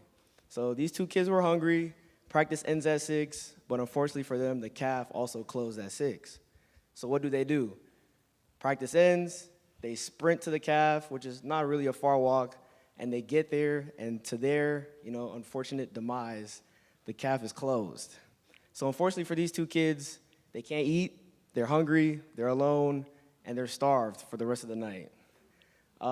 These two students happen to be up here today, me and Daniel. My name is Ephraim. I'm Daniel. I'm Mason. And Grace. And we are food trucks for SWAU. So the problem that we have at SWAU, or one of the biggest problems, is the time. The time is inconvenient for other students. And another thing, the food is not always consistent. And last but not least, there's not a lot of food options. The food options are very limited here. So, yeah. Next one. Our campaign is to help y'all and solve a problem, to help y'all get food trucks here at SWAU. So that's how y'all are our target audiences. Okay, so how can we solve these problems? We can solve the problems by bringing food trucks to the campus, which will be open for more hours. And using the server app, like if we link the food trucks to the server app, it's going to be more convenient for students because everyone gets to have free $200 from the server app. Then moving on to the benefits, food trucks build a sense of community within the campus, not just among the usual circle of friends. It's also, convenience. It allows students who are busy with their schedule and everything to grab a quick and easy meal. Then it has various food options, like to satisfy dietary restrictions, cultural preferences, and cravings. Then socializing, it brings students together, like a single meal can bring students together. So market validation. In 2007, they did a study, and our country only had about 10 campuses that had food trucks on their campus. As of 2014, that number has grown to about 100, and it's still growing. And one thing about us, if we do get a food truck here on campus, SWAU will be the first and only Adventist institution with a food truck, which kind of makes us special. We ran a survey about a couple weeks ago. 65% of students that completed the survey, they claimed that a food truck here was a necessity. We also did a petition online on change.org, and we got about 60 to 70 signatures for people in favor of having a food truck here on campus. Me and Daniel also conducted some public interviews, and in these interviews, we got about an average rating of a 4 out of 10 for the CAF. So it's kind of popular opinion here that we need change to the food, and a food truck is a great way to do that. Financially, so we're just a campaign. We're not necessarily the business, but it's known that about the average meal is about $10 to $15 from a food truck, so it's kind of cost effective. Food truck owners and vendors that'll be here on campus, they'll be paying rent, renting out a parking spot, and they'll be paying that to SWAU. So SWAU, they profit from that, and that'll be a great business venture for our campus. So some competitive advantages for this would be that there would be no startup costs. Instead, the food trucks would pay for spaces at the school, and then they get to keep the profits from how many people purchase stuff from their trucks. There would also be more food options for students, as mentioned earlier, if they didn't like anything that was being served at the CAF or dietary restrictions, as well as, like as I mentioned earlier, maybe not have time to eat at the CAF. And finally, it would help support local businesses and the local economy in ways that they may have not doing so before. And for fundraising, we could have a sort of launch day where a bunch of food trucks would come and they would serve their food for free to the students. The cost of this usually ranges around $800 to $2,000, with $1,500 being the average here in Texas, which is a good way to the students would have free food. Let them try the food trucks and see which ones they might want to bring back, and just a good way to kick off food trucks here at SWAU. Before you guys ask any questions, we just want to say thank you for listening to our presentation, and we ask y'all to help us bring change to our campus. Thank you. All right, now the floor will be opened up for a few questions.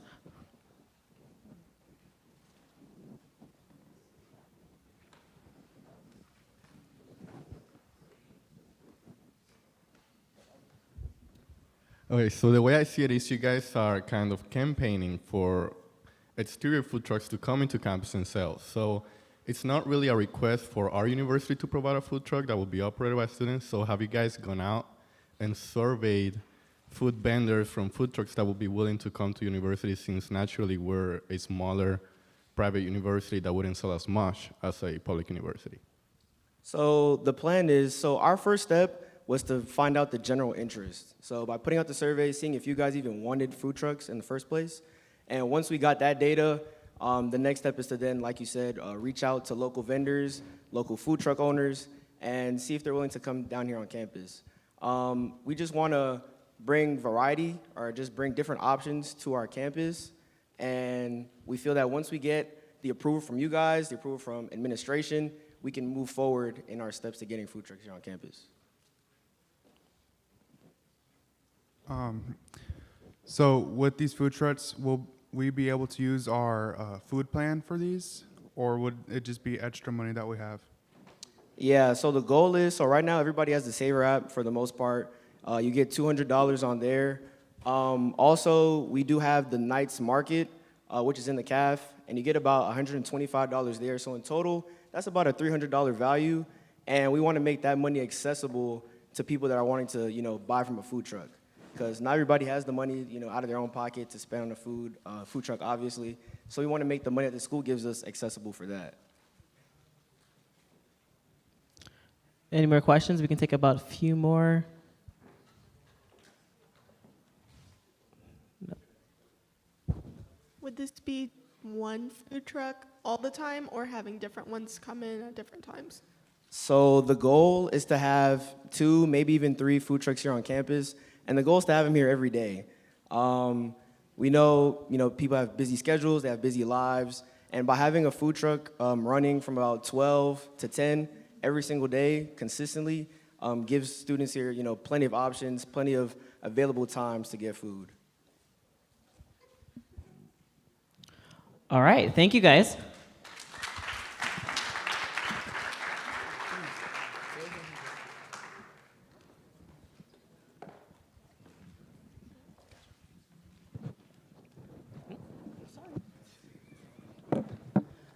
All right, let's give a hand for all of our presenters.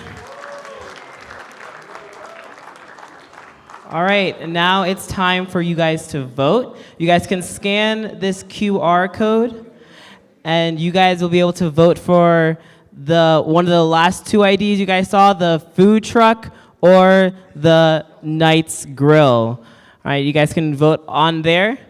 And yeah, we're going to be moving on to the awards presentations. But first, we will have President Patterson share a few words for us.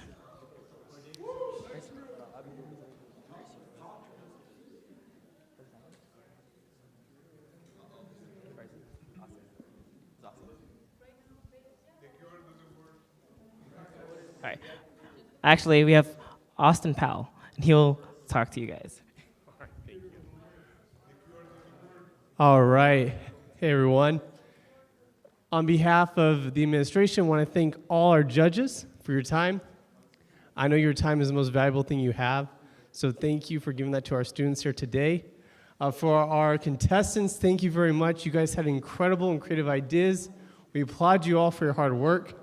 I know tonight we can only have a few winners, but you are all winners in my heart, so congratulations. As we are finishing up tonight, we just want to thank you all so much for being here, for what you give to our university, and for the difference you're making every day. With that, I'm going to hand over the time to Lixie. All right, we're going to hand over the time to Lixie, and thank you all so much for being here.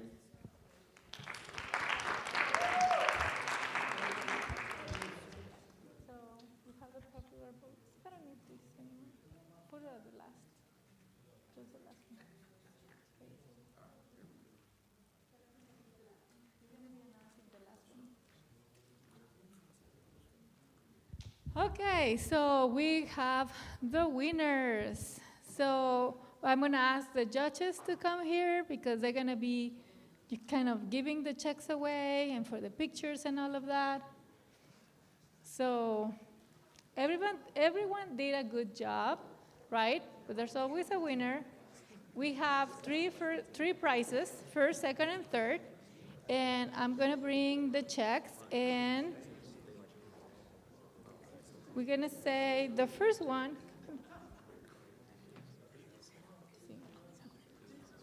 So don't get out, hide, and then you turn around. Okay. So the first one is for Solomon by Ryan McGiddy.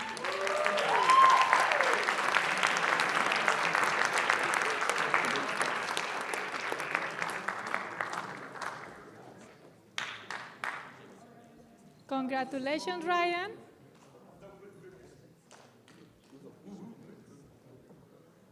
Oh, the photo is right there.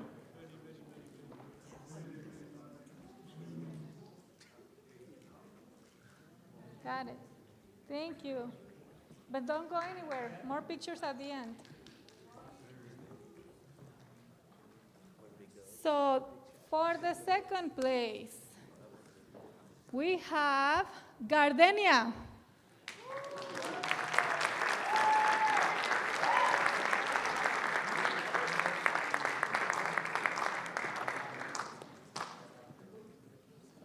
So these projects are going to be mentored by one of the judges, and we're going to kind of connect you with somebody in the industry you can follow to develop the project. Picture.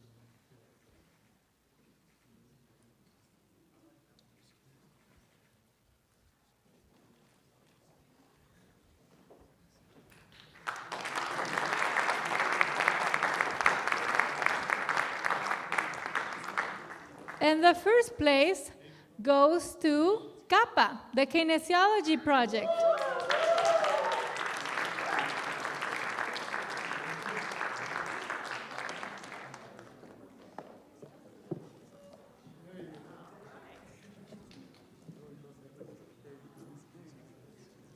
Thank you. So, yeah, picture.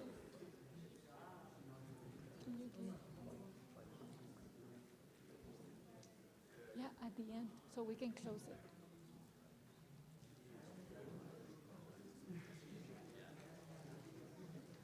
Okay. So thank you so much. We're going to stay for a few pictures. We thank the judges for your help. And one last round of something, like words of wisdom. Quick.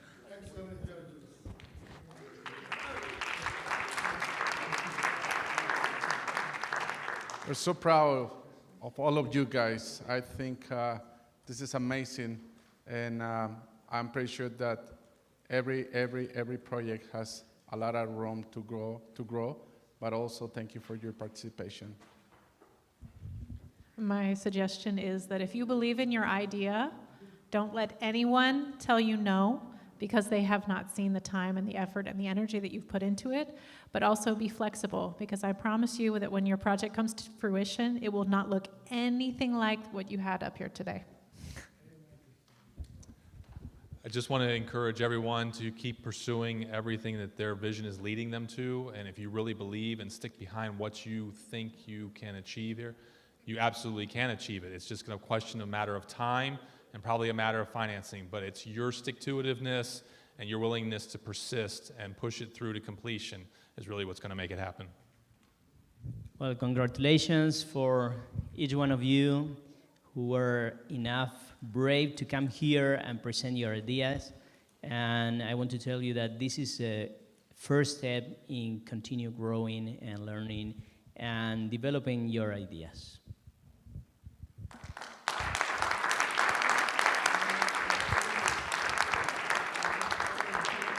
Okay, just one more time, thank you so much to the judges, and thanks to you for being here. Probably next year is going to be your idea, and you will be presenting here. Get ready. This is an every year thing. So think about your idea, work on it, and find a mentor. All right, let's give one more round of applause for all the teams and our judges. We have one more winner from our popular vote. The votes are in. And the winner, see, I don't know, because like we were doing it and it was working, so I'm not sure exactly. But people voted. We have a good amount of votes. So,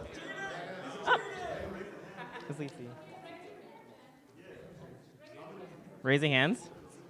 Okay. All right.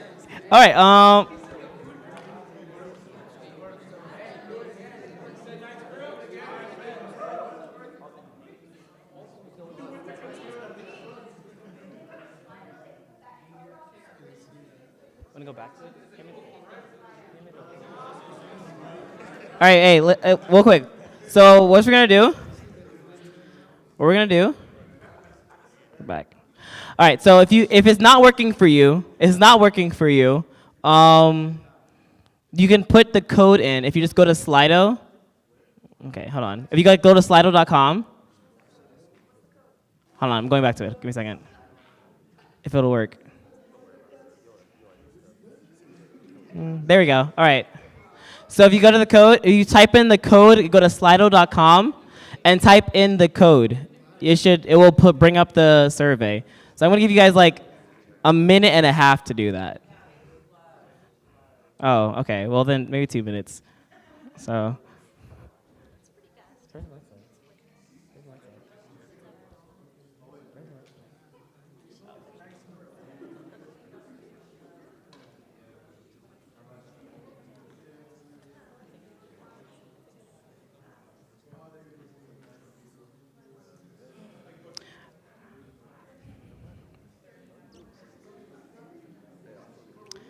All right, give you guys about 1 more minute.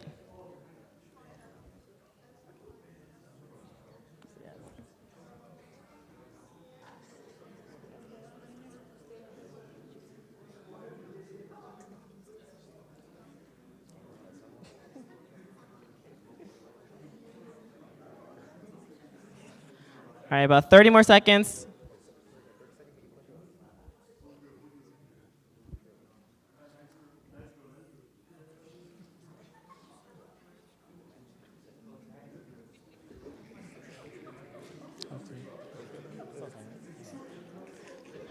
All right, so with that, our winners for our popular vote is, let me get a drum roll. Come on. The winner for the popular vote is SWAU Food Trucks. So congratulations to both of you, to both teams. For the winners, you guys can see Miss Lisi. It'll be $200. So thanks again for everyone who participated. And you guys can scan this QR code for assembly credit. All of our teams who have participated, I'd like you guys to stay back for a quick picture. But thank you guys for coming out, and have a good evening.